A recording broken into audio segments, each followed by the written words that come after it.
Hello everyone! Welcome po again sa aking channel. This is Popsicles, and for today's video guys ay meron po pong i-share sa inyo na product po mula kay Unifit, at ito po ay pwedeng terno kasi maganda combination siya. So meron po tayo ditong crop top polo guys. Ayan, kung makikita nyo. So ito pong ating crop top polo ay meron po yung dalawang bulsa sa dibdib at dibitonis po yan. Ayan. So plain black po yan guys. Ayan. Tapos meron tayo ditong pants. Ayan. So kung makikita nyo, black pants yan. Tapos bigarter po yan guys. Bigarter.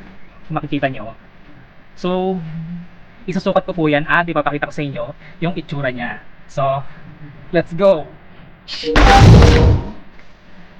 So guys, ayan po, nakita nyo, suot ko na siya at ang ganda, diba? Black na black siya. So, maganda talaga siyang combination at terno. So, kung makikita nyo ito pong polo, itong suot ko, ayan, so crop top polo po siya. Ayan, so, ayan po, dibitonis siya. Tapos may dalawang bulsa dito guys. Kung makikita nyo. Pwede kayong maglagay ng something dito. Pwede bariyapan nyo. Bahala kayo. Ayan. So, plain lang siya. Ganyan din sa likod. Plain lang. Ayan. Tapos, pwede itong naka-open, guys. Ayan. Kung ayaw nyo ng yung nakasara, pwede nyo siyang i-open. Ayan. So, wait lang.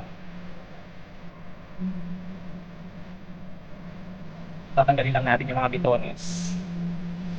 So, pwede siyang ganyan, guys. So, pwede nyo siyang gawin ganyan. So, yung ganyan naka-open siya. Ayan. Tapos yung pants natin, kung makikita nyo guys, ayan. Bigarter po siya. Tapos ditali siya. Makikita nyo. So pwede nyo siyang sikipan guys. Ayan. So ang ganda. Ang ganda niya.